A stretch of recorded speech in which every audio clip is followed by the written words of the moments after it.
You're suffering, but you don't know why. Have you ever asked yourself that question? Sometimes in life, you find yourself drowning in suffering without knowing where it comes from. Everything seems to be working against you.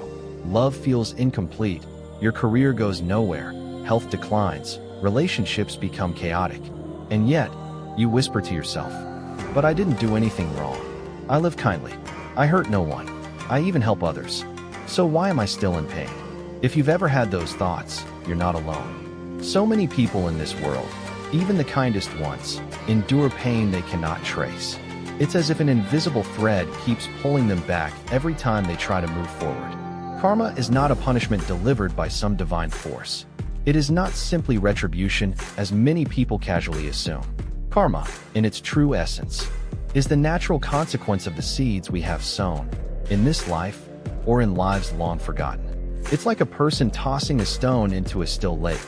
Ripples spread far and wide, reaching the shore at unpredictable times. The action may have passed, but its effects linger. And sometimes, we forget we ever threw the stone at all, especially if we did so in a past life we no longer remember. And so, we live in the present moment affected by unseen causes. Suffering arrives, but we can't find the culprit. The chains tighten, but the naked eye cannot see them. A brutally honest question.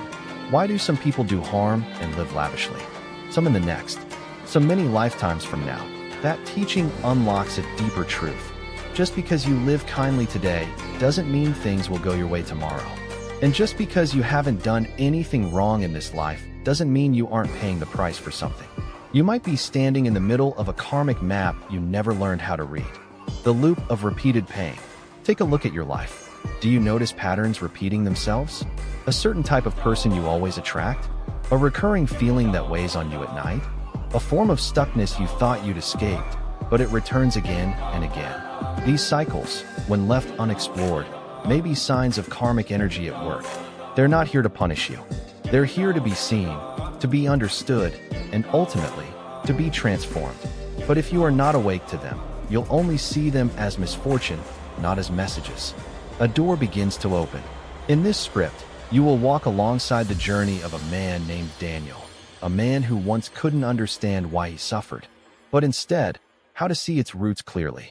You'll discover why we often suffer most from the things we can't see, how to understand karma without fearing it, and most importantly, how to break free from the invisible chains that bind us. If you've ever felt like a tiny boat drifting in a karmic sea, tossed around by waves, but through mindful insight, the invisible chains of karma, why you suffer without knowing why. 1. Understanding karma through the lens of Buddhism. 1. What is karma? Not just an action, but a living energy that we plant. Karma is often understood as action, and while that is linguistically accurate, in Sanskrit, karma literally means action. The Buddhist teaching goes far beyond this simple definition. In Buddhist thought, karma is not just about what you do. It is the energy embedded in every intention, every thought, and every seed of action that you plant in the world and in your consciousness. To say karma is just action would be like saying a seed is just a piece of matter. But a seed carries within it the entire blueprint of a tree. It holds life potential, unfolding in time under the right conditions. Karma is like that seed, not simply a deed frozen in time, but a dynamic, living force that continues to move, ripple, and influence. Every thought you have, every word you speak, and every small choice you make carries vibrational energy. It shapes your mind, your habits, your future tendencies. Karma is not just something that happens after an action. It's the quality of your being in the very moment of the action itself. In this sense, karma is not some invisible accountant tracking good versus bad behavior. Rather, it is a subtle imprint left in the fabric of consciousness, both individual and collective. And these imprints, like drops of dye in water, slowly color the way we see, think, and act. The Buddha taught that when you act with greed, hatred, or ignorance, compassion, and wisdom, you plant the seeds of freedom, peace, and clarity. So, karma is not a tally of sins or virtues. It's the living momentum of your inner life, expressed in patterns that shape not only your external circumstances, but also the architecture of your soul. To truly understand karma, then, is not to judge actions by their appearance, but to look into the intention, the energy, and the state of consciousness from which they arise. 2. Good things will happen. If you do bad, bad things will happen. This belief, though comforting in its simplicity, doesn't reflect the depth of the Buddhist teachings. In Buddhism, karma is not a divine judgment, nor is it governed by a higher being who decides who should suffer and who should flourish. Karma is a law of cause and effect, or emotional intent. To understand this more clearly, let's consider the story of Daniel, the young man we met earlier. For most of his life, Daniel believed that if he simply lived kindly, didn't cheat, didn't hurt others, worked hard, life would eventually reward him. But it didn't seem to. He struggled financially. His relationships fell apart, and no matter how much effort he made, things always seemed to go wrong. He often said to himself, "I don't do bad things, so why is life so unfair to me?" This is a common misunderstanding, thinking that being not bad is enough to guarantee good results. But Buddhism teaches that karma is not based on social standards of good and bad. Instead, or resentment, if left unexamined, can accumulate into powerful karmic patterns that shape our reality. Moreover, karma ripens under conditions, not always immediately. Sometimes an action from the past takes years, or even lifetimes, to manifest as a result. That's why we often feel confused. We plant one seed and expect instant fruit. Some wait for rain, while others need fire or frost before they awaken. Karma is just like that. It responds not just to action, but to conditions. And so, the suffering we experience now may not be punishment, but simply the natural ripening of causes set long ago. Daniel's frustration slowly began to soften as he studied these teachings. He stopped seeing his hardships as unfair punishments and started to look inward. What patterns had he repeated unknowingly? What thoughts had he clung to for years? He realized karma wasn't just about what he did, but about how he lived, moment by moment. This insight didn't remove his pain, but it gave him a new way to hold it. Instead of being a victim, he became an investigator. His suffering was no longer meaningless. It was a message, pointing him to deeper truths buried within himself.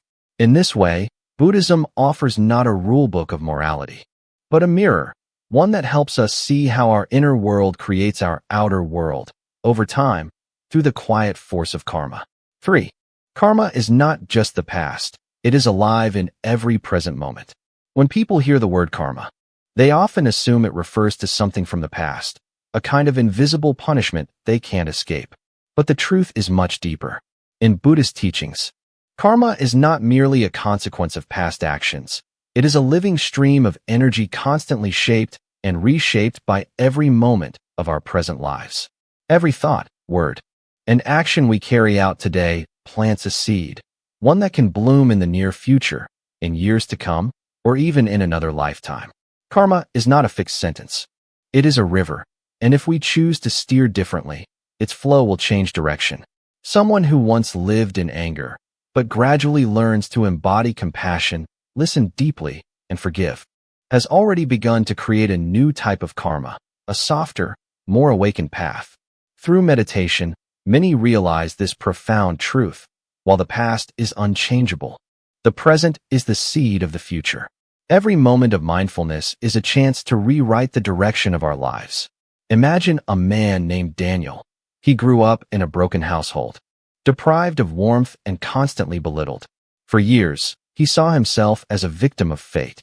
But one silent night, sitting in meditation by candlelight, Daniel suddenly realized that how he responded to his pain was shaping his life far more than what had happened in the past.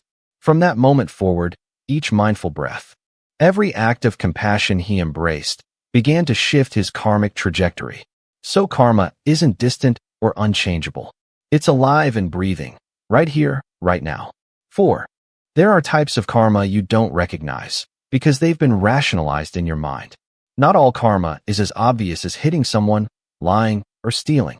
Many forms of karma are more subtle, buried deep within habitual thought patterns, unconscious reactions, and distorted beliefs we've repeated for so long that we no longer notice them.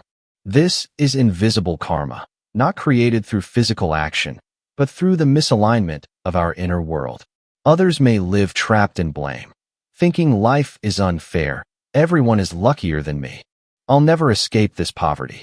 What they fail to see is that this resentment itself becomes karma, locking them into a cycle that draws more of the same hardship.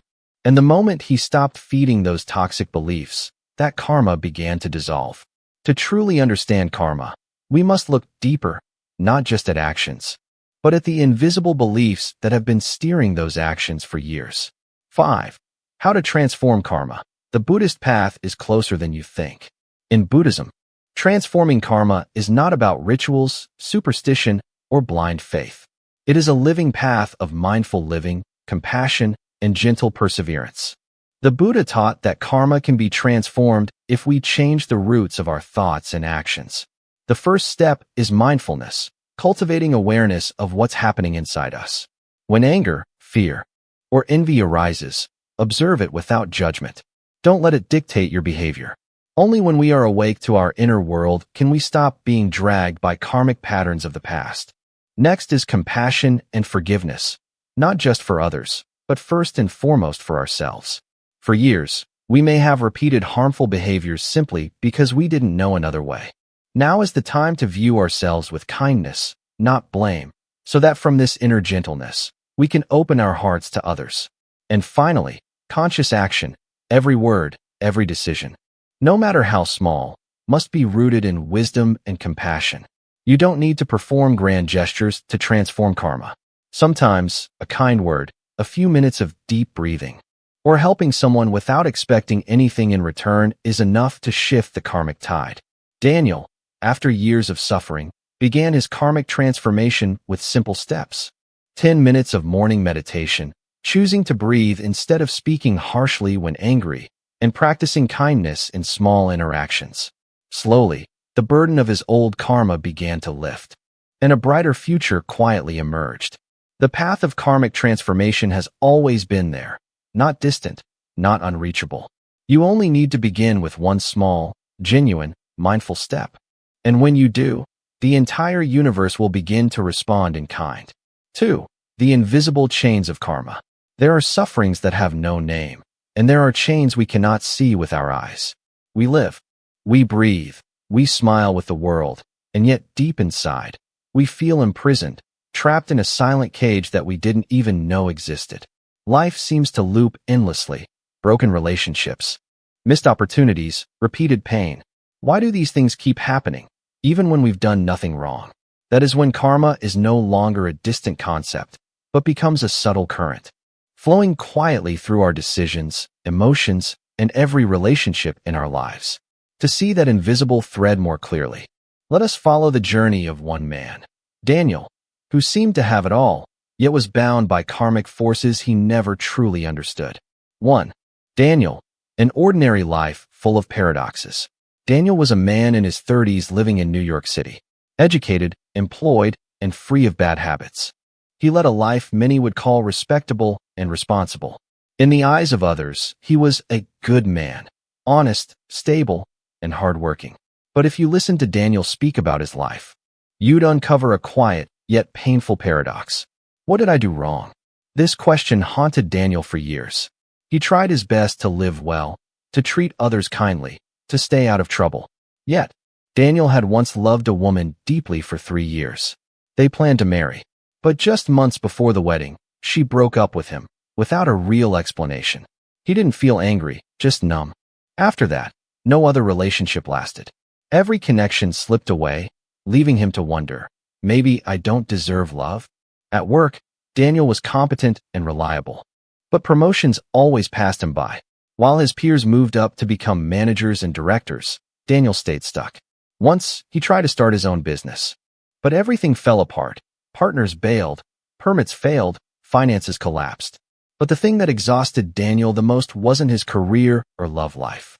It was the strange sense that his life was stuck in a pattern, repeating itself in ways he couldn't explain.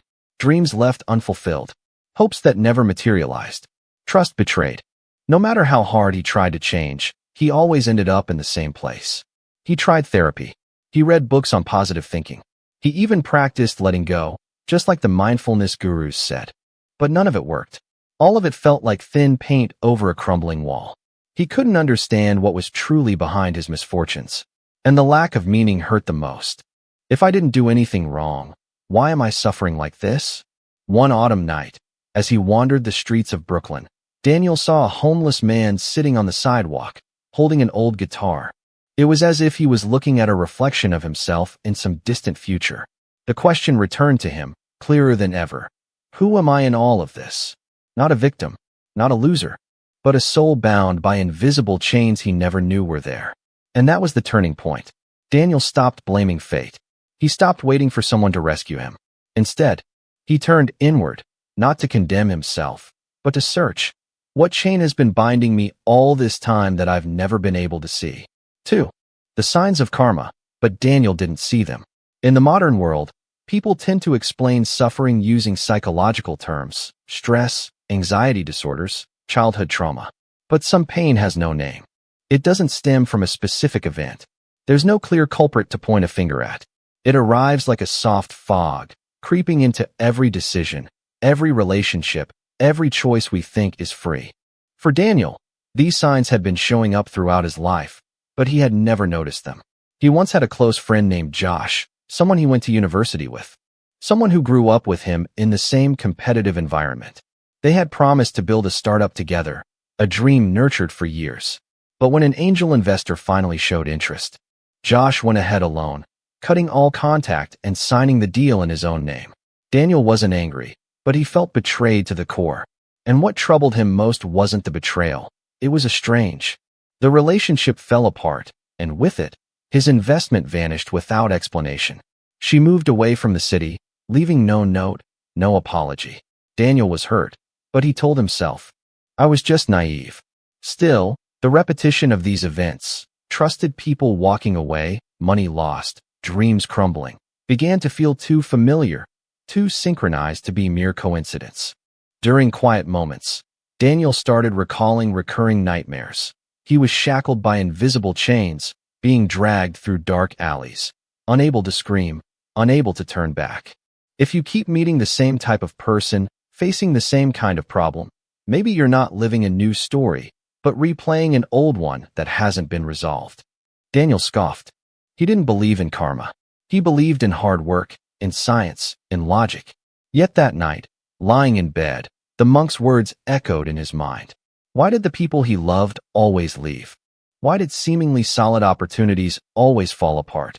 Why did every attempt to build something lasting, love, trust, career, collapse, as if some invisible force kept pulling him back? The signs of karma are rarely loud. They don't arrive with thunderclaps or flashing lights.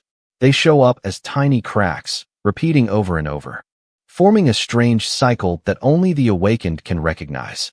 For Daniel, those cycles had been playing out over 3 decades, but he still believed it was his fault, or simply bad luck. Once, on a casual trip to a small rural temple with coworkers, while others were taking photos and chatting, Daniel stood silently before a statue of the Buddha. The Buddha was smiling gently, holding a broken chain in one hand. He didn't understand why, but he felt deeply moved. For a fleeting moment, something inside him trembled, as if a voice had whispered. The idea of karma, at that point, felt like superstition to him. What Daniel didn't yet understand was that karma doesn't need your belief to operate. It functions like gravity, silent, persistent, just. He didn't yet realize that the very repetition of suffering was karma's call, a message from the universe. It's time to stop and look within. 3. The encounter with the invisible chain, a profound awakening.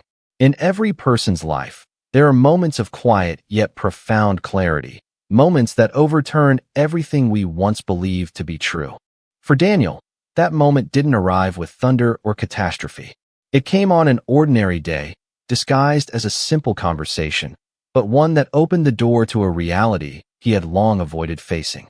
That day, after a string of failures and emotional fatigue, Daniel wandered into a small tea house on the outskirts of Kyoto during a business trip. The place was quiet, infused with the soft sound of boiling water and the delicate fragrance of tea.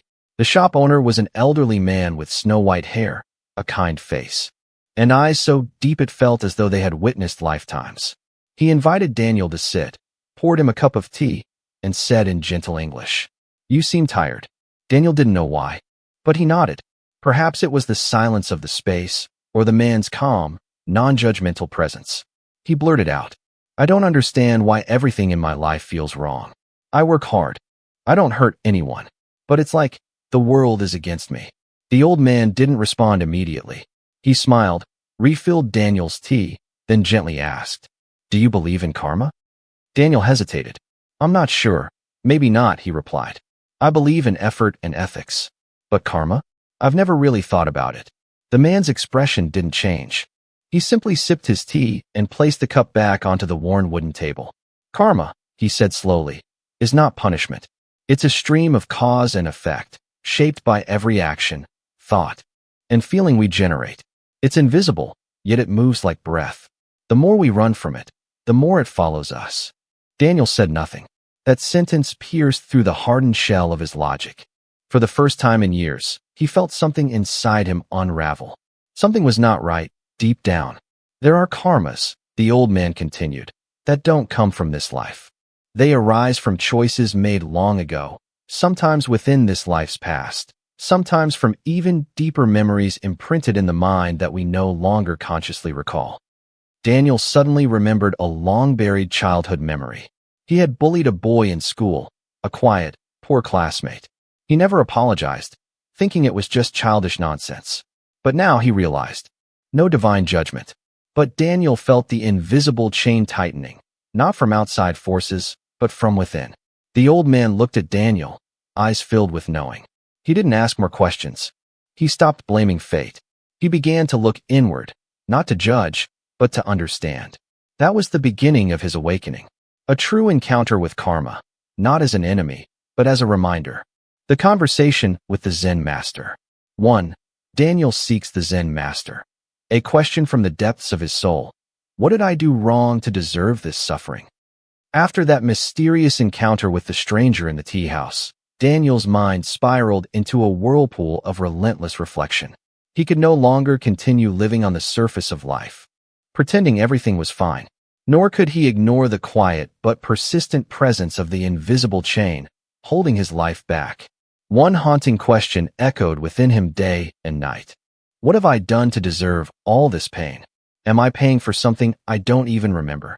So, one morning, Daniel made a decision. He set off for Kyoto, where an ancient Zen monastery was nestled deep in the mountains, known among locals as the sanctuary for lost souls. The old man at the tea house had once whispered about this place, saying, "If you truly want to understand your life, seek the Zen master there." The journey was long. Daniel left behind the noise of the city, the blinding neon lights, and all the unresolved confusion that had piled up inside him. He walked a narrow stone path through towering bamboo groves. The further he went, the more the noise of the modern world faded away, replaced by birdsong and the gentle rustling of leaves in the wind. At last, he arrived at a small wooden temple, dark and moss-covered, standing silently like a sleeping spirit nestled in the embrace of earth and sky.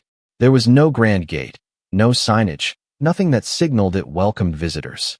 The quietness was so deep that Daniel felt he had stepped into another world, one without time, without names, without ego. The Zen master was an old man with long silver hair and eyes as still as a quiet lake. No one knew his real name.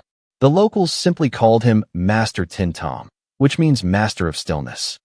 Daniel knelt before him like a weary traveler returning home. He didn't know how to begin, but in that deep silence, something inside him cracked open. Years of emotional tension poured out like water escaping a broken dam. "Master, I don't understand. I've lived my life kindly. I've never cheated anyone, never harmed anyone. But I keep feeling trapped, crushed by things I didn't cause. Every effort I make gets pulled backward like something's holding me down. I didn't do anything wrong.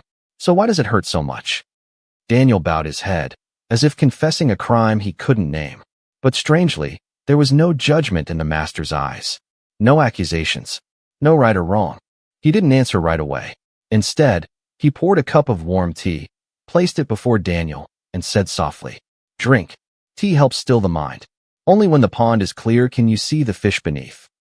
Daniel took the cup with both hands, as if holding onto a fragile thread of hope in the middle of a storm.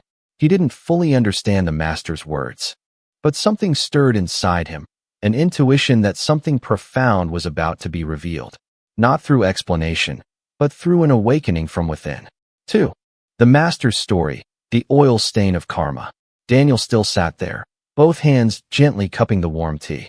The morning light streamed through the treetops, but from deep within the folds of time. Then he spoke, not loudly, but each word dropped into Daniel's heart like a gentle drop of water, soothing a long-thirsting soul. Do you know, karma is not always immediate punishment. Sometimes, it is like a small drop of oil falling into still water. At first, it's barely noticeable, but over time, it spreads quietly, slowly, until it covers the entire surface. That's how karma works in our lives. Daniel lifted his head, eyes full of uncertainty. The master continued, this time sharing an old story. There was once a young man named Haruto who lived in a quiet village beneath the mountains.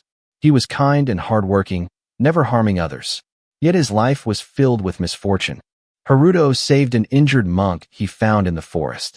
After caring for him for days, he finally gathered the courage to ask his burning question. The old monk smiled and told him a story from a life long forgotten. Haruto, he said, in a past life, you were a wealthy but indifferent merchant. One day, in a fit of anger, you ordered a wooden bridge to be destroyed because the villagers refused to pay a toll. As the bridge collapsed, a child who was crossing fell into the rushing river and was never found. You didn't kill with your own hands, but your heartless action dropped a single oil stain into your karmic waters. That oil didn't vanish. It slowly spread, threading itself into the fabric of cause and effect. And now, as you feel that life is unfair, it's because the stain is surfacing. It's time for it to cover the lake. Daniel was still. That story wasn't just Haruto's. It was as if the answer had been spoken directly to him. He too had often asked, what did I do to deserve this? Master Tintam placed a hand gently on Daniel's shoulder. His voice was soft like a breeze, but strong enough to stir something long dormant. Karma is not always punishment. It's a reflection of what you have done, thought, or felt, even in lives your conscious mind can no longer remember. When you plant a seed, it doesn't always sprout right away.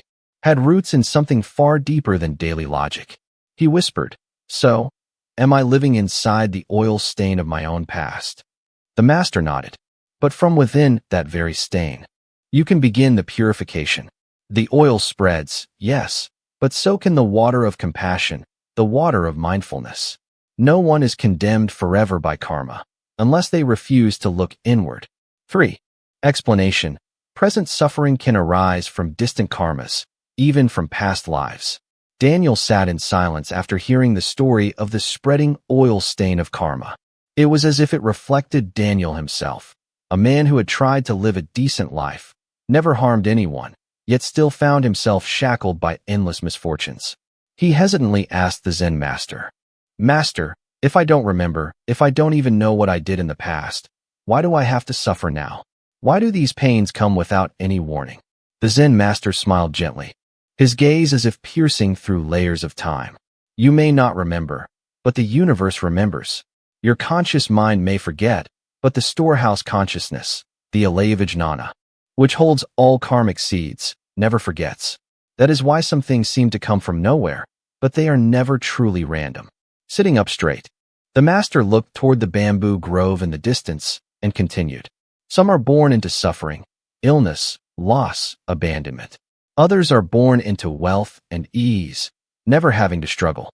This cannot be explained only by what they've done in this life. Buddhism calls it ancient karma, or karmic residue, actions from long ago that are now bearing fruit. He paused briefly, then shared another analogy. Imagine a seed planted deep underground. It doesn't sprout right away. It lies dormant, waiting for water, light, and the right conditions, and only then does it rise into a tree.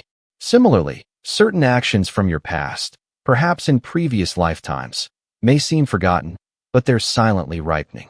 It's not because the universe is punishing you, but because cause and effect are natural, impartial, unerring, and ever-flowing. Daniel sat motionless. Memories rushed back, of betrayals that came without cause, relationships that collapsed without warning, hardships that arrived out of nowhere, expressing themselves through the conditions you face today. That is the invisible chain of karma. The Zen master poured more tea and added softly, "The Buddha didn't teach us to fear karma. He taught us to understand it. Because once we understand, we stop blaming. We stop planting more seeds of suffering. And from that stillness, we begin sowing new seeds of wisdom, kindness, and peace." Daniel felt a silent wave rising inside him. Never before had he viewed his life this way, that perhaps his current suffering wasn't due to a mistake yesterday. Eyes glowing like the sun rising over the mountain ridge. Yes, because karma is not permanent. Like an ink stain on cloth, it may spread, but it can also fade if treated correctly. Every kind thought, every compassionate deed, every moment of mindful reflection is a drop of clear water on the fabric of your life. Slowly, they begin to wash away the old stains. Suffering does not come from nowhere. Buddhism does not demand that we drown in guilt for the past. It invites us to see clearly the present. When we stop blaming the world and start reflecting inward, we begin to dissolve the karmic threads that bind us. 4. The journey to unveil past lives. There are sufferings with no name, burdens we carry like shadows, following us from day to day, year to year. Another door quietly opened. No longer was the question, "Why do I suffer?" But instead, a subtler call began to stir from within. Go deeper. Return to yourself. And so, under the master's guidance, Daniel began a unique journey. A journey inward, toward the deepest chambers of his consciousness, where layers of ignorance and illusion still veiled distant memories. Within that silence, not only were glimpses of this lifetime waiting to be seen, but also fragments from a life once lived, where the seeds of karma had quietly taken root. What Daniel was about to face was not just memory, but the direct consequences of his own past actions. And he had to be ready, not to blame the past, but to clearly understand the roots of his present, not to drown in guilt, but to choose again, with more mindfulness, more compassion, and a deeper responsibility toward the state of his own heart. 1. The Zen master guides Daniel into deep meditation, returning to the true self. The early morning air on the mountain carried a peculiar stillness. Time itself seemed to pause, and each breath became more vivid than ever. Daniel sat cross-legged in a small, thatched meditation hut. In front of him was the Zen master, the one who had been guiding him through questions of suffering, karma, and the invisible chain that had been tightening around his life. You asked why you suffer. There was no resistance left within him, only a quiet exhaustion, as if those words had been knocking on the door of his unconscious for a very long time. The master continued, "But the memory of the soul is not." He then began to guide Daniel through a practice of deep meditation, not for relaxation or temporary peace, but to retreat from the currents of the present and descend into the depths of consciousness. The method was grounded in early Buddhist teachings, where the practitioner turns inward to observe body. Keep the body unmoving. Focus on your breath, in and out, gently, without force, the master instructed slowly. When the mind becomes still like a lake, you will begin to see what lies beneath its surface. Don't chase the images. Just observe. Just witness. Daniel followed. At first, thoughts flooded in, images of work, arguments, worries about the future. But like a storm fading after a long night, stillness began to emerge. He no longer clung to emotions or got pulled by inner imagery. Only breath remained, and his presence in each unfolding moment. The Zen master sat silently beside him, as unmoving as an ancient stone. He didn't need to say more. His very presence exuded a calm that became a living instruction. Time passed not in minutes or hours, but in the gradual sinking into deeper layers of mind. Daniel began to sense something rising, not from memory, but from a deep, untouched place within. At first, it was a vague feeling, an ancient fear without a name. Then slowly came images that were unfamiliar yet strangely intimate. An old city, dusty roads, faces he had never met in this life, yet felt as though he had once known them deeply. Daniel opened his eyes, a light sweat forming on his brow despite the cool mountain air. The master remained seated, eyes glimmering with a gentle smile. "Did you see something?" he asked. Daniel couldn't describe it in words. But he knew, without a doubt, that a door had just opened. Not to escape the present, but to see clearly, with honesty, himself. Not only as Daniel, but as the many forms shaped and carried by karma across lifetimes. This was just the beginning of his journey inward. And Daniel sensed that what he was about to see next could change everything he believed about suffering, justice, and his place in the universe. 2. His mind was drawn into a distant realm, one he never imagined he had once belonged to. In the silence, a sequence of blurry images emerged, at first fragmented and disjointed, like pieces of a fading dream. But then they became clearer, more coherent, like a film reel playing backward from deep within his subconscious. He saw himself, or rather, Daniel was no longer Daniel. In that vision, he was a wealthy merchant clad in elegant robes, with sharp, calculating eyes and a cold expression. That man, Daniel in a past life, was rich, powerful, and controlled a vast trading network. But beneath the facade of success lay something much darker. Daniel began to notice unsettling details: the weary eyes of laborers in his workshop, the frail children hauling goods, the rough, calloused hands of workers offering coins, only to be ruthlessly underpaid by the very merchant he had become. In another scene, he saw himself signing a contract to seize land from a poor family. The husband stood in silent agony. The wife, clutching her baby, broke down in tears in the middle of the courtyard. The merchant simply gave a faint smirk and walked away, never looking back. Daniel felt his chest tighten. The pain wasn't physical. It came from something deeper, from the soul recognizing its own past. He realized this wasn't just a story being told to him. These were memories buried deep within the layers of his consciousness. The actions of the past, long thought forgotten, were now resurfacing like silent waves crashing upon the shores of his present life, bringing with them unexplained consequences. All the things he had once questioned, why betrayal always came from those he trusted, why he constantly felt anxious, why he struggled to build lasting bonds, suddenly made sense. These weren't random misfortunes. They were the ripening of karmic seeds planted long ago. Daniel opened his eyes. His chest rose and fell as if he had just returned from a long, exhausting journey. His gaze turned to the Zen master, still sitting silently in meditation. No words were spoken, yet in that silence, a deep understanding passed between them, one that needed no explanation. Daniel was no longer the same man he was that morning. He had just seen himself, in a lifetime long past, where greed, cruelty, and ignorance had taken root and now bore fruit in the form of suffering. And in that moment, he understood. Nothing arises without a cause. No suffering appears without its root. And no action ever disappears without leaving a trace.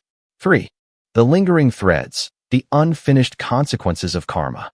Daniel left that deep meditation session with a silence within, as still as a lake after a heavy wind. Although he had clearly seen the image of his past life, a ruthless and indifferent merchant, his heart remained heavy.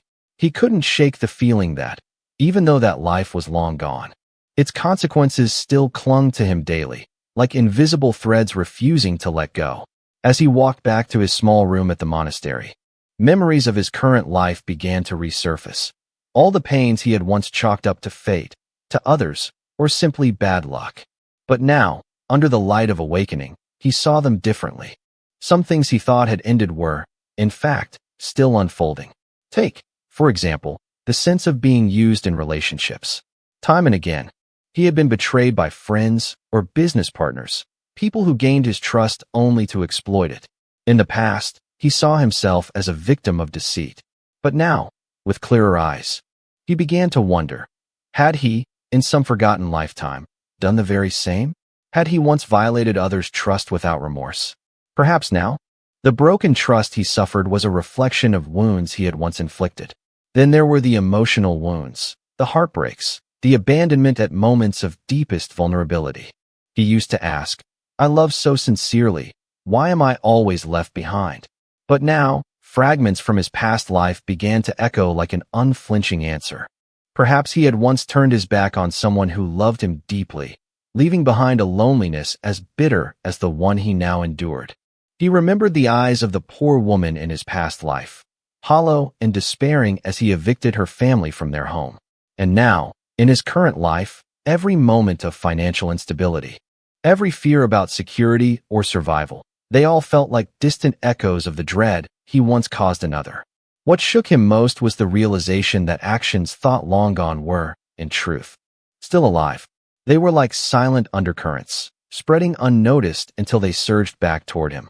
This was exactly what the Zen master had called the oil stain of karma. A single harmful deed, if left untransformed, can ripple outward across time, reaching others, then returning to the self. Many live in suffering their whole lives without ever realizing they are entangled in consequences they themselves once created. These invisible cords make no noise. They don't harm immediately. For the first time, he sensed the perfect integrity of the law of karma. Every seed sown carries within it the forest it may become, a forest of pain or of insight. And what he faced now wasn't something that had simply happened to him, but something that had, in essence, been born from him. He sat by the edge of the monastery's veranda, watching the golden light fade behind the pine-covered hills. In that stillness, Daniel knew he had crossed a threshold, not into a new world, but back into himself. And beyond that invisible door wasn't condemnation, but the possibility of liberation. 4. The consequences that became an invisible chain into the present. Daniel slowly opened his eyes after the deep meditative state, yet something within him had shifted irrevocably. It felt as though he had just walked through another lifetime. His breath was calm, but his heart was not. It pulsed with a quiet realization, echoing like a bell struck in an ancient temple. He didn't immediately speak.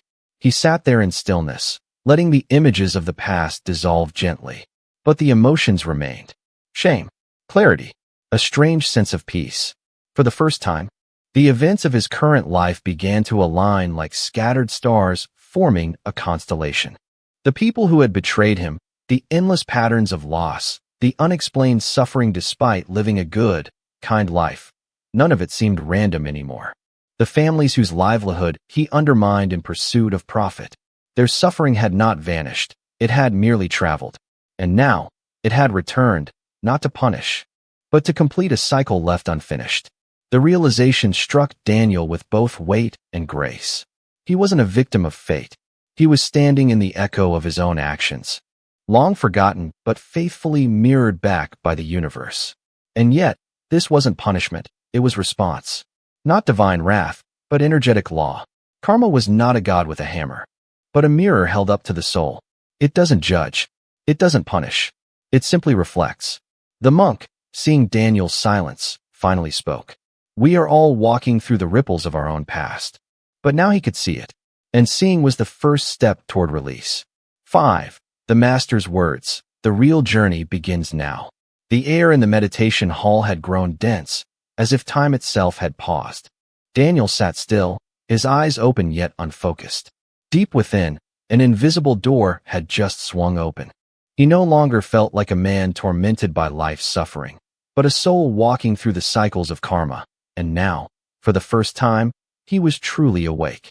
The Zen master sat across from him, calm as ever, but now his gaze carried even greater depth. He looked at Daniel with profound compassion, not the look of someone preaching, but of one who had walked through the thickest fog of ignorance himself. To see karma, the master said gently, is not the end. It is merely the beginning of another path, the path of transformation. Daniel nodded slightly, though he still felt tangled in a whirlwind of emotions, remorse, regret. There was also a quiet hope emerging within him. He spoke, as if confessing a long-hidden truth. He simply replied, we are all like that. When we do not see, we believe we are innocent. But light does not come to frighten us. It comes to help us change. He began telling Daniel about a concept in Zen Buddhism, transforming karma, not to erase or escape it, but to live mindfully so we create no more, and to use this present life as an opportunity to purify what has already been sown. People often ask, how can I end my suffering? But the real question is, how can I understand suffering, transform it, and let go of the seeds that gave rise to it? Daniel was silent, but it felt as though a spring had begun to flow inside his heart. He no longer blamed fate. He no longer asked, why me? Now he asked, "So what should I do from now on?" The master smiled. "Begin with the smallest things. Every thought, every action, every word is a seed. If you plant them in mindfulness, you'll harvest freedom." He then handed Daniel a small notebook and said, "Write down what you've realized. Note the thoughts you need to release, the habits you must transform. And meditate daily, not to chase peace, but to clearly see your own mind. Peace will naturally come when the mind is clear." Daniel accepted the notebook as if it were a sacred treasure. The sun had risen. Light filtered through the leaves, spilling gently over the old stone floor. In that moment, Daniel felt something more certain than ever before. He had truly begun a journey back to himself. 5. Karma is not a judgment, but an opportunity for liberation. 1. The moment you understand your pain is when liberation begins. The conversation between Daniel and the Zen master continued beneath the descending golden hue of the late afternoon sun, his mind feeling as if it had just stepped out of a dream that had stretched across lifetimes. Though overwhelmed, he somehow felt lighter, as though a layer of unseen burden had been lifted, even if he couldn't name it. The master gently poured more tea. His gaze remained tranquil, as calm and steady as a mountain lake. He didn't rush to speak. In the world of awakened beings, silence often carries more transformative power than 1,000 words. And then, with a voice as soft as the breeze rustling through the trees, the master finally said, "When I know why I suffer." "Yes," the master nodded. "And in that knowing, healing begins."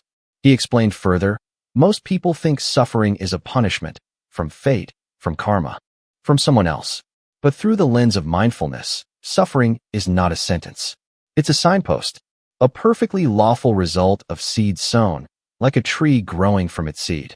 If we don't trace the root, we keep trimming leaves while the root keeps growing." Daniel sat in silence, not out of resistance, but deep contemplation. For once, his pain didn't feel like a verdict. It felt like a book, one he was finally learning to read. The Zen master continued, recalling a parable the Buddha once shared from the Anguttara Nikaya. A man struck by a poisoned arrow refuses to remove it. Instead, he demands to know who shot it, what caste they belong to, where they live, and what kind of bow they used.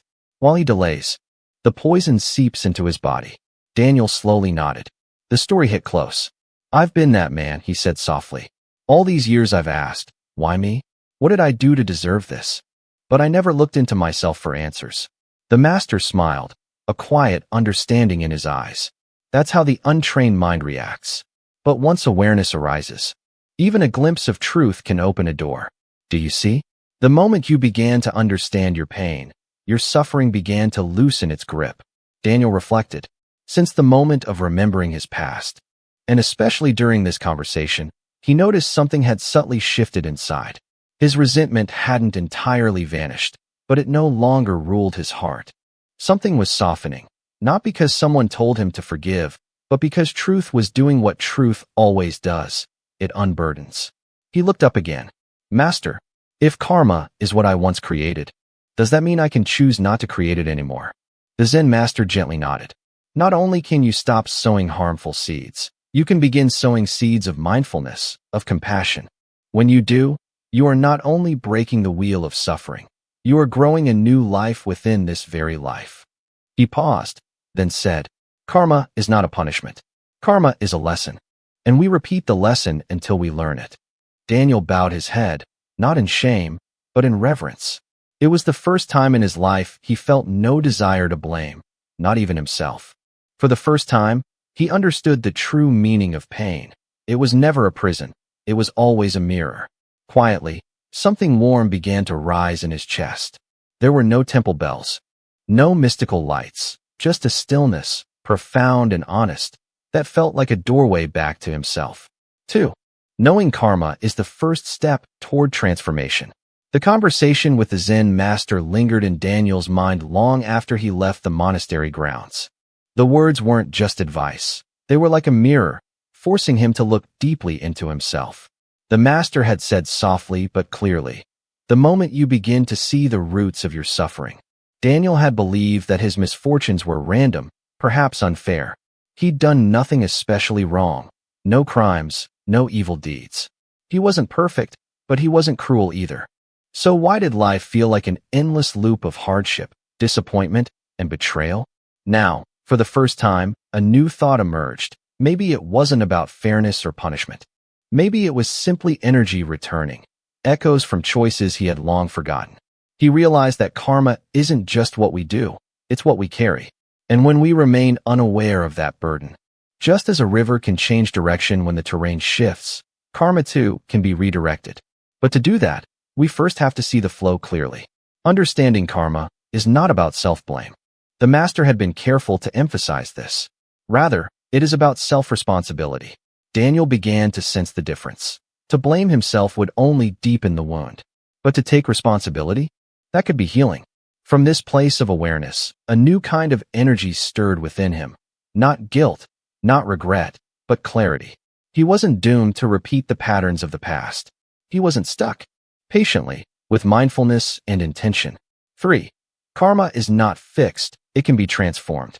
The evening breeze gently rustled through the meditation forest, stirring the wind chimes hanging beneath the roof, like questions that had yet to be answered. Daniel sat quietly under the eaves, beside a warm cup of tea the master had just poured. His eyes no longer held their former tension. Something inside him had begun to shift. Quietly, slowly, but unmistakably real. You said, karma can be transformed, Daniel murmured. Daniel fell silent. Within him, images of what he had seen during his deep meditation began to resurface. His past life filled with greed, exploitation, and profit at the expense of others. He saw how that pain had grown into his current reality, not because anyone had punished him, but because that energy had created a current, a flow, that he was still being carried by. But now, transforming karma doesn't mean erasing it. The master explained, karma isn't a fixed sentence. It's not something carved in stone. It's more like water, powerful, capable of sweeping everything away if uncontrolled. But with the right awareness, it can be redirected. Daniel nodded. He understood. Transforming karma doesn't mean denying the past and responsibility, and then patiently waiting for new results to come from those new causes. No one is trapped in karma if there is light of awareness. The Zen master told Daniel a story of a prisoner who had once committed murder. After years of incarceration, through deep meditation and sincere repentance, he had truly transformed. Upon release, he lived a virtuous life, helping others and even inspiring misguided youth to change. He still had to face the consequences of his past. He served his sentence, but his spirit changed. And from there, he created a new karmic circle, a circle of light. Daniel remained quiet. He didn't see himself as someone that sinful, but he understood the message. No matter how heavy karma is, if one steers the heart toward light, it can still be transformed. From blame to responsibility, from suffering to freedom. What Daniel realized most deeply wasn't how to escape karma, but how to go through it with full awareness. The power to transform. No one was forcing him to continue living in the old way. No one demanded that he hold on to anger, fear, or bitterness. That was a choice. And from that very choice, a new karmic path could be created. Transforming karma is a journey, not a miracle. Before leaving the veranda, the Zen master offered one final thought. Don't expect karma to transform overnight. The most subtle forms of karma. After recognizing and understanding the more obvious forms of karma, from past actions, previous lives, and misaligned choices, Daniel's journey now entered a new phase, uncovering the subtle layers of karma that most people never notice. These aren't actions that clearly cause harm, but energies that are more refined, arising from our speech, our thoughts, our indifference, or even from our betrayal of our own inner truth. Small as they may seem, they are seeds that silently grow into entire cycles of karmic consequences later on. For those on the spiritual path, these subtle forms of karma are just as dangerous, because they are embedded in habits, masked by ignorance, and woven into the very moments of daily life. In this section, both Daniel and the viewer will dive deeper into 3 of the most subtle karmic forces the Buddha warned about: verbal karma, mental karma, and karmic ignorance. And it all begins with something that seems deceptively simple: the words we speak and the thoughts we think. 1. Karma of speech and thought. the seeds we sow without knowing. Daniel once believed that as long as he didn't harm anyone or do anything obviously wrong, his karma couldn't be all that heavy. But after deep meditation, confronting past life memories, and conversations with the Zen master, he began to see clearly. Karma doesn't just come from what we do. It also arises from the smallest, most invisible expressions of ourselves, the words we say, and the thoughts we nurture silently within. Words that seem harmless, not insulting, just direct. But afterward, the colleague slowly withdrew, spoke up less and less, and eventually left the company. Daniel hadn't thought much of it. That one sentence, even without harmful intent, had caused real pain. It had seeded self-doubt in someone's heart. It had pushed someone into silence. And in a profound twist of realization, Daniel remembered that he himself had once experienced the same feeling, in a memory from a previous life. Words are energy, they don't disappear. In the Dhammapada, the Buddha taught, false speech, harsh words, divisive talk, and idle chatter, all are karmic acts that lead to suffering. But it's not just harmful speech. Even unmindful speech, unnecessary talk, or words said without care, can leave lasting imprints on the stream of consciousness. A sarcastic remark might linger in someone's self-esteem for years.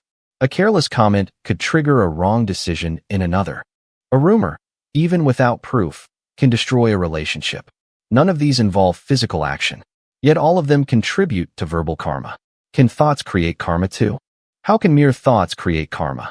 I didn't say or do anything, Daniel once asked the Zen master, puzzled by the idea of mental karma.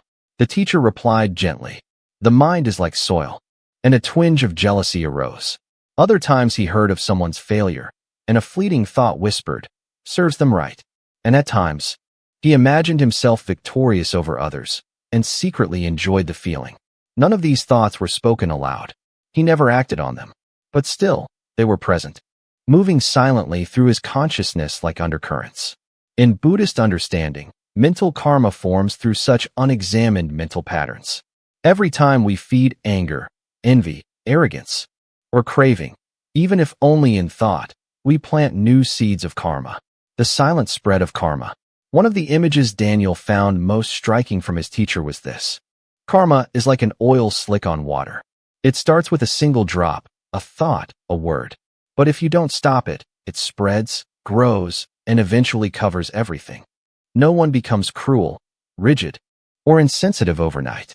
It begins with small, unchecked thoughts, unguarded speech, and the habit of feeding negativity without awareness. Returning to the Buddhist teachings. In the Majjhima Nikaya, the Buddha said, when the mind is purified, speech becomes purified. When speech is purified, actions will follow with goodness. This means, unless we start with the mind and speech, our actions, and thus our karma, will never be truly clean. Daniel realized that transforming karma wasn't just about changing his actions. He had to begin where karma is first born, in the mind, and on the tongue.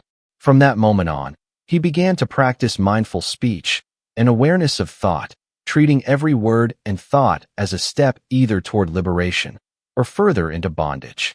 2. Karma from indifference and emotional numbness. When the heart closes itself to others' pain. Daniel used to believe that karma only came from the things we actively did, wrong actions, hurtful words, or toxic thoughts. But one day, during a silent meditation session with the Zen master, the master said to him, you don't have to hit anyone, insult anyone, or steal anything to create karma. Sometimes, all it takes is turning away from someone else's suffering. That one sentence pierced through Daniel's inner defenses. Because he realized, he had spent most of his life being very good at indifference. When silence can also be karma. Daniel recalled a morning many years ago.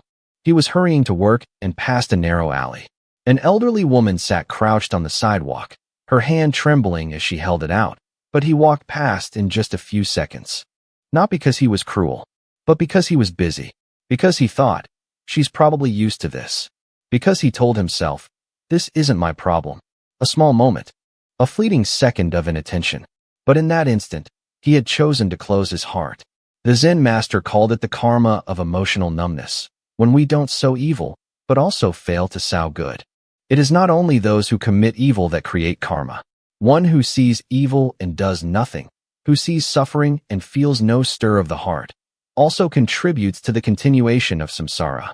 It was precisely in those moments of doing nothing that invisible karmic threads were being spun, leading to the coldness, loneliness, and betrayal he couldn't explain later in life.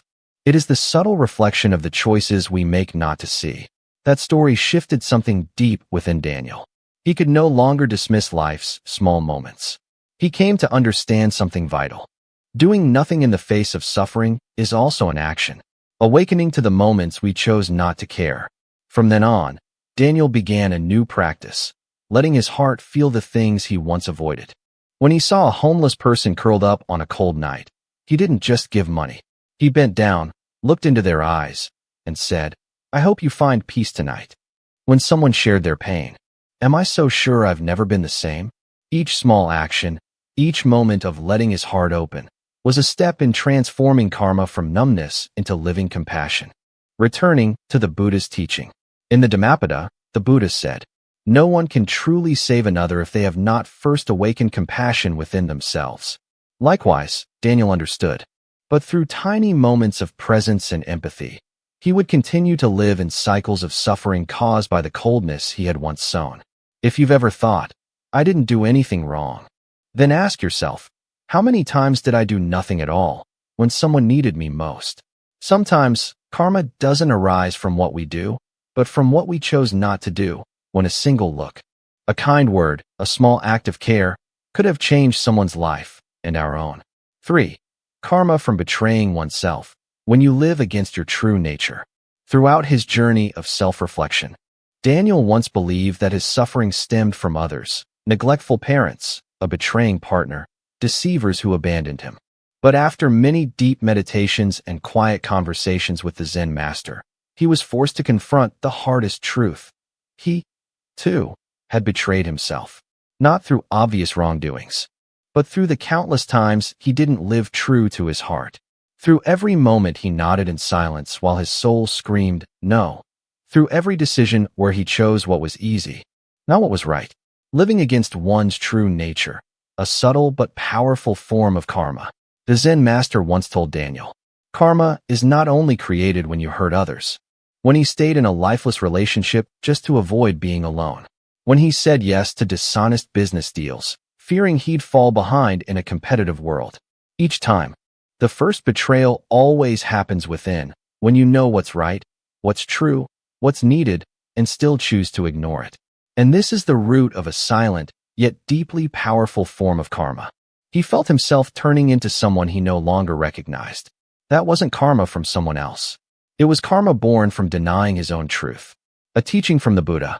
No enemy is more dangerous than a mind that is dishonest with itself. In the Pali Canon, the Buddha taught, "No one can harm you more than your own mind when it is not upright." And if we live each day in disconnection from our truth, even the calmest exterior will mask a storm within. Starting again, returning to the authentic self. After his awakening, Daniel began to rebuild, starting with small steps. He said no when he needed to, instead of pleasing others. He returned to music, the thing that had once nourished his soul as a child. He meditated each morning, listening inward, asking, "What does my heart truly want today?"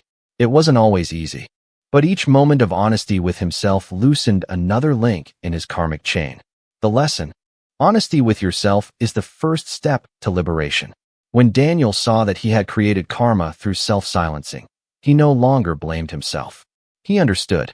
He began a new journey, one of living as a true human being, no longer fleeing from his own heart. 7. Transforming karma in daily life. 7.1. Practicing mindfulness, awakening in every moment of life. There is a common misconception when it comes to transforming karma, the belief that one must do something grand, something extraordinary, to living each moment with mindfulness. Daniel had always thought of himself as a good man, upright, honest, doing no harm. But he had never realized that for many years. He had been living in a state of deep unconsciousness. Each morning he woke up and dove straight into the same habitual rhythm, eating, working, replying to emails, complaining about things that didn't go his way, then running after plans he didn't even fully understand. Through all of this, he never paused to look inward, into his passing emotions, but also where new karma was silently being created. One day, the Zen master said to him, "When you drink a cup of tea while your mind is preoccupied with work, you are watering the seed of restlessness. But if you drink that same tea with full presence, you are planting a seed of peace." Even a single sip of tea can transform karma. He learned to sit in stillness every morning, just to breathe and observe the thoughts drifting through his mind like clouds. He no longer argued simply to win. He could feel something changing. Karma no longer entangled him in the same way. Instead, it was gradually being understood, unraveled, like fog gently lifting at dawn. He no longer asked, "Why am I suffering?" Instead, he asked, "How am I living in this very moment?" And with that shift in question, cultivating compassion, living for others. If mindfulness is the inner lamp that illuminates our unconscious karmic patterns, he had to do something to dissolve it. But to his surprise, that transformation did not begin with trying to be good or forcing himself to live ethically. It began with a deep stirring in his heart, a moment of awakening where he truly saw that all beings suffer in their own way, and that he no longer wanted to live a life centered only around his small self. One morning, after finishing a meditation session at dawn, Daniel stepped out of the hall and saw a young novice sweeping the yard. It had rained the night before, and the air was still chilly. The ground was damp, but the little boy patiently gathered the wet leaves into neat piles. Daniel stopped in his tracks. He felt something warm rise in his chest, not because the act was grand, but because of the quiet dedication and tenderness present in each movement. No words, no desire for recognition, yet full of silent love. In that moment, Daniel realized, compassion is not some lofty ideal. It is being fully present with others from the heart. It is listening to someone in pain without judgment. It is holding someone's hand when they are on the verge of collapse. It is choosing not to turn away when you see eyes silently calling for help. Looking back on his life, Daniel saw that he had once lived quite inwardly, concerned mostly with his own emotions. He believed kindness had to be deserved, that one shouldn't help people who don't appreciate it, and forgiveness was not owed to those who had hurt him. But after months of meditation and reflection, he began to understand. As long as love is conditional, it still operates within the boundaries of the ego. Only when we open our hearts not for personal gain, not seeking gratitude, not expecting respect, can compassion truly become the stream of fresh water that flows through the root of karma. His Zen master once taught, "There are forms of karma that cannot be resolved through intellectual understanding, nor erased by external deeds. They dissolve only when we love ourselves and others enough, not to cause even one more drop of suffering in this world. That is when old karma also begins to melt." Even though she had never once blamed him, he came to understand that forgiveness wasn't about letting things go, but about no longer feeding the energy of anger and resentment, because that energy itself was karma. One day, the Zen master asked him, "Do you know what creates the deepest karma?" Daniel guessed, "Causing harm to others?" The master smiled gently. "That is only the surface. The deepest root is the absence of love. Because if your heart is filled with true compassion, you would not be able to cause harm, not to others, not even to yourself. Compassion is not a fleeting feeling, nor is it weakness. It is the greatest force of transformation. In one moment when the heart opens, all the negative energies that were buried, anger, guilt, greed, selfishness, can begin to shift. It is like sunlight entering a room that has been shut for years. You don't need to chase away the darkness, just allow the light to shine. Daniel realized that to live compassionately did not mean forgetting the past, but rather not allowing the past to dominate the present. He no longer tried to repay karma through asceticism or silent endurance. Instead, he began planting seeds of kindness through gentleness, understanding, listening, and selflessness in every small interaction of daily life. And then, something miraculous happened. The cycles of suffering began to dissolve. 7.3. Meditation, recognizing and transforming negative energy. There are wounds buried so deeply within human consciousness that we forget we were ever hurt. Thoughts, emotions, and reactions repeat themselves as if pre-programmed, leading us to live lives seemingly controlled by some invisible force. This is the energy of karma, but a natural continuation after his deep encounter with past life insights. After the meditative experience where he glimpsed the roots of his suffering, he understood that mere awareness was not enough. He had to do something real and grounded, to truly transform the old energies that kept pulling him into the same cycles. I'm not patient enough. I don't fully understand karma. How can I meditate? But the Zen master just smiled gently and said, you don't need to understand anything. You only need to show up. Your breath will guide the way. So Daniel began simply, sitting still, closing his eyes, following his breath in and out. Each time a thought appeared, he didn't chase it or try to suppress it. He gently acknowledged it. I see you. You can stay. Gradually, he began to see that these thoughts were not truly him. They were just clouds drifting across the sky of his awareness. The disappointed look in his father's eyes, the loneliness of childhood, betrayals, misunderstandings. All of it began to surface from the depths of memory. But this time, the energy of mindfulness and freedom. One day, after a long session of meditation, Daniel told the master, I never thought that just breathing could help me face so much. I feel like I'm cleaning out a dusty room, little by little. The master smiled. Transforming karma isn't about doing something heroic. It's house cleaning, but not by force, by presence. Those wounds were being seen, heard, tended to. No longer repressed in the subconscious, the negative energy slowly lost its power. That's what it means to transform karma from the root. From then on, every day became an opportunity for Daniel to return to himself.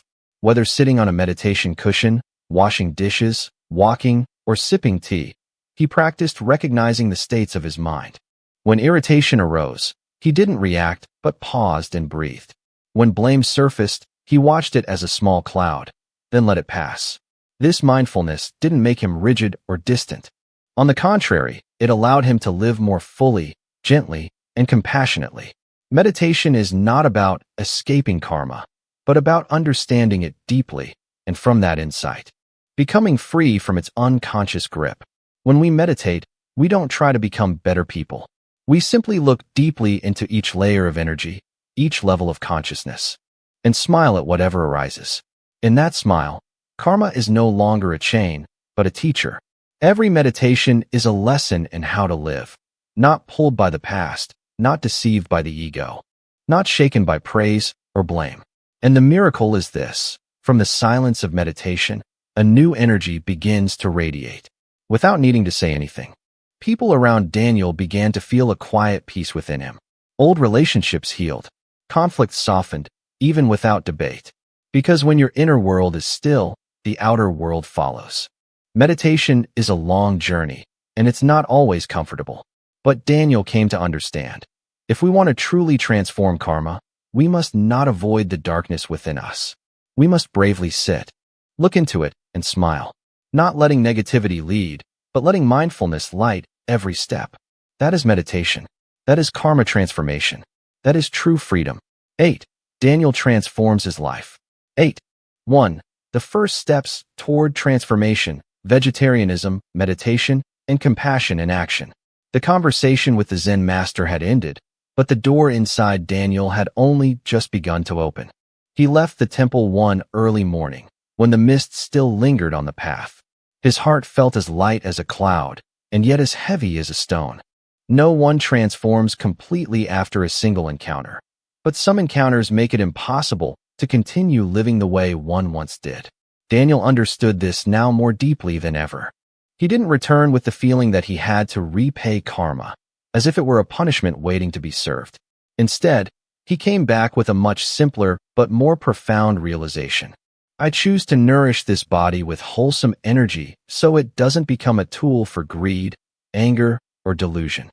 He didn't eat for flavor anymore, but ate in mindfulness. Every bite was chewed slowly.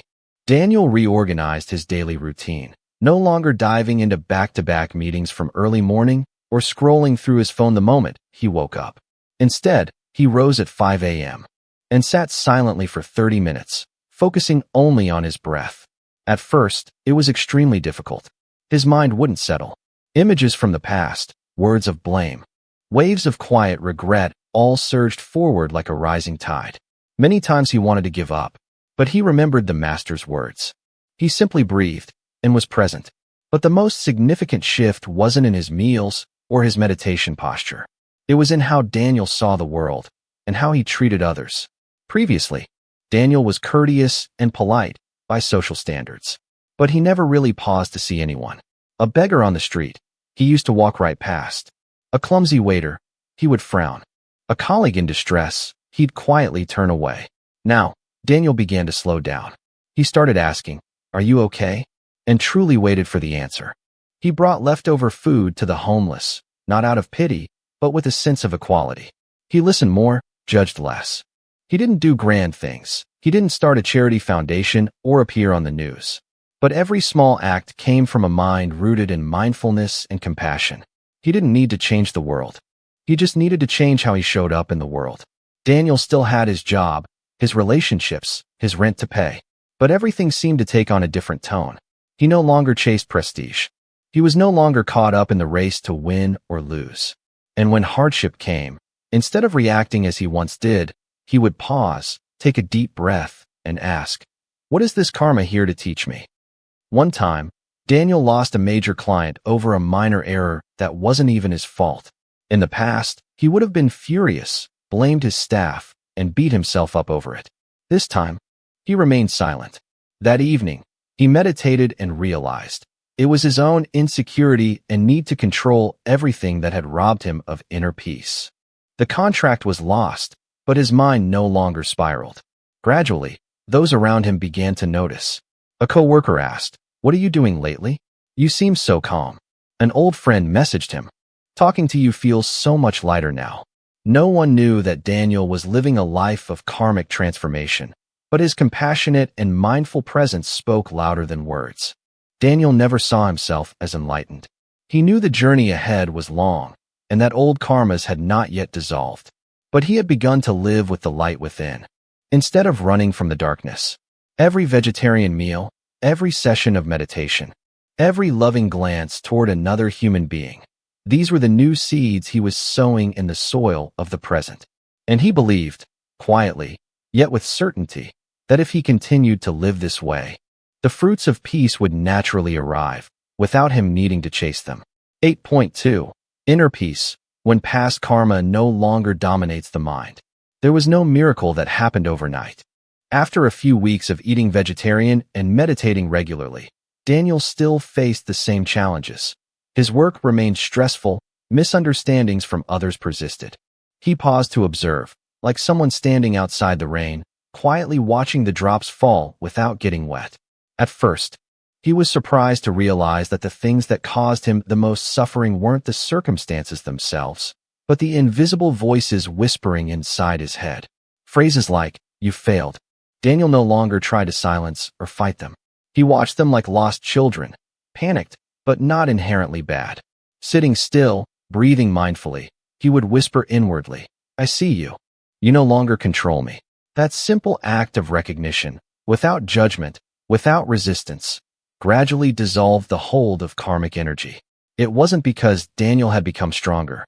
He realized that for years he had been living like someone endlessly trying to repay karmic debt, burdened with guilt, fear, and the subconscious belief that he was being punished. But now he understood, karma is not a sentence, but a stream of energy longing to be seen and transformed. When met with the light of mindfulness and compassion, it begins to dissolve, not in an instant, but in a natural and steady way. He started sleeping better. No more waking in the middle of the night haunted by old dreams. Painful memories would still arise, but they no longer overwhelmed him. Like someone who once drowned in waves and now has learned to surf, he didn't avoid them, but he wasn't dragged down either. The things that used to make him irritable, like someone being late or a coworker making mistakes, became minor ripples. He began to see things from others' perspectives. He understood that everyone was carrying their own invisible karmic backpack. This insight gave rise to a deeper compassion, no longer just intellectual, but flowing naturally through his eyes, his voice, and his quiet presence. Friends sometimes asked him, "You seem Different these days, in a good way. More peaceful. He would just smile, saying little. Because he knew. True peace cannot be described in words. It's a deeply personal sensation, like walking through a forest at dawn, dew still clinging to the leaves, and without anyone saying anything. You simply feel that you belong there. Daniel didn't try to show he was changing. He simply lived differently, more mindfully and gently each day. Like a clear stream that doesn't need to announce its purity. He knew that not all karmic patterns had dissolved, and that more challenges might lie ahead. But unlike before, he was no longer afraid.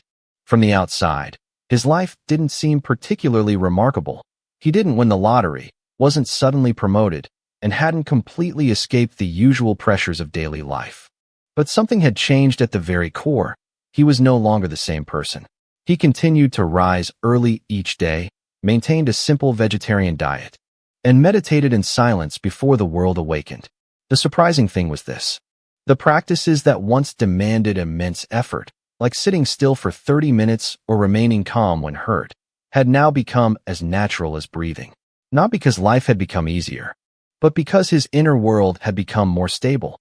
Daniel's health improved noticeably. He got sick less often, slept more deeply, and his face radiated a quiet brightness. It wasn't due to any miracle cure, but simply because he had stopped struggling against life. The negative energies that had long accumulated in his body, anger, stress. He hadn't changed companies or learned any new professional skills, but his attitude had transformed. And that transformation opened new doors. Colleagues became friendlier, and his superiors started to recognize his calm presence and clarity of mind. No one could pinpoint exactly what was different, but everyone sensed something peaceful in him. Daniel also began to help others in need, not out of obligation, but as a natural response. Small charity trips, quiet conversations with people in pain, these became part of his everyday life. He understood. Having once walked through darkness himself, he could no longer turn away from the suffering of others. With golden sunlight pouring through the small window, Daniel sat quietly gazing at the leaf-covered garden. A soft smile rose to his lips, not because of anything extraordinary, but because in that very moment, he felt truly at peace. No regrets about the past, no anxieties about the future, just a simple human being breathing with the earth and sky. But as an old companion, one who had once made him stumble, but had also taught him how to stand again on his own 2 feet. And in that gentle simplicity, don't be afraid of karma. Listen to the message it brings. After a year of living differently, Daniel sat once more at his old wooden table, under the soft light of a slowly fading afternoon. A breeze brushed gently across the porch as leaves fell silently, like they had never belonged to any storm. In that stillness, he didn't need anyone to tell him he had changed. He recalled the words of the meditation master, the teacher who never preached with doctrine, but through compassionate presence and a gaze full of quiet wisdom. Karma is not a punishment. It is a mirror that reflects what we have not yet seen within ourselves. And when we dare to look deeply, that very moment is the beginning of liberation. When he first heard those words, Daniel didn't quite understand. He still held tightly to the question that haunted him. I haven't done anything wrong, so why do I keep suffering? But after a journey into his own inner world, through layers of vague memories, waves of emotion rising and falling in meditation, he began to see suffering doesn't come without cause. And karma wasn't a shadow haunting him. It was simply the return of energies he himself had once released, perhaps in this life, perhaps in lives far beyond memory. Karma is nothing more than a natural law of cause and effect, like planting a seed and watching it sprout when the season comes. If we plant thorns, thorns will grow. If we plant flowers, flowers will bloom. Not because a divine being decides so, not because fate is cruel, but because that's how life works. And here lies the miracle. Even if we've sown harmful seeds, we still have the power to plant new ones. That is the deepest freedom every person possesses. No one is born eternally condemned. He was simply walking through the result of seeds he himself had once sown. But from that realization, Daniel also began to love, not because someone told him to, but because he had known pain. It was the courage to face himself, to own a past he no longer remembered. Every time he sat in meditation, every time he listened to the wind at the window, Every time he spoke gently instead of reacting in anger, he was transforming karma, not by doing anything grand, but simply by living each moment with awareness and honesty. Daniel came to see something powerful. The real miracles don't happen out there, they happen within. The very moment he stopped blaming others for his pain, his heart felt a little lighter. He realized he didn't need to run anymore. Not from the past, not from the present, not from what he didn't yet understand. All he needed to do was understand this moment clearly and live each small act with sincerity. Then, the chains of karma, once heavy and tight, would fall away, link by link. Because karma is not punishment. Karma is a teacher. And when you are willing to listen, you will no longer need to be afraid. 9.2. The place where you once planted suffering can become the soil where compassion blooms. Daniel once trembled in fear when he looked back at the images of his past life, overwhelming him with shame and sorrow. There were moments when the weight of his past felt too heavy to bear. But as Daniel sat before the Zen master, listening to the words that were both gentle and piercingly clear, he began to understand a vital truth. Karma is not a sentence, but an invitation. The master said softly, and he discovered that forgiving is not about releasing others, it's about freeing yourself. One day, while doing volunteer work in a poor rural area, Daniel saw an old man crouched beside a rusty bicycle, trying to repair it. The man's face reminded him of a worker he had once mocked in a past life. A pang of sorrow surged through him. But this time, Daniel didn't turn away. He knelt beside the man, helped him fix the bicycle, and offered a genuine smile. It was just a small act, but to Daniel, it marked a profound transformation. Transforming karma is not about erasing the past, but about renewing the present, moment by moment. When we dare to look deeply into the very places that once brought us pain and choose not to repeat the same patterns, karma begins to dissolve. Like sunlight melting ice, the invisible chains loosen and eventually disappear. From suffering, compassion can arise. From ignorance, wisdom can grow. That is the path anyone can walk, if they have the courage to look within. The path of awakening. And you too can take that path. Right where you were once hurt, once lost, once mistaken, right there, you can begin again. Not to become someone else, but to return to who you truly are, light, mindful, and free. You're suffering, but you don't know why. Have you ever asked yourself that question? Sometimes in life, you find yourself drowning in suffering without knowing where it comes from. Everything seems to be working against you.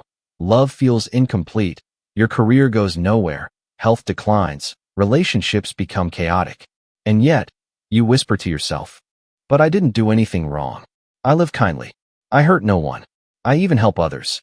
So why am I still in pain?" If you've ever had those thoughts, you're not alone. So many people in this world, even the kindest ones, endure pain they cannot trace.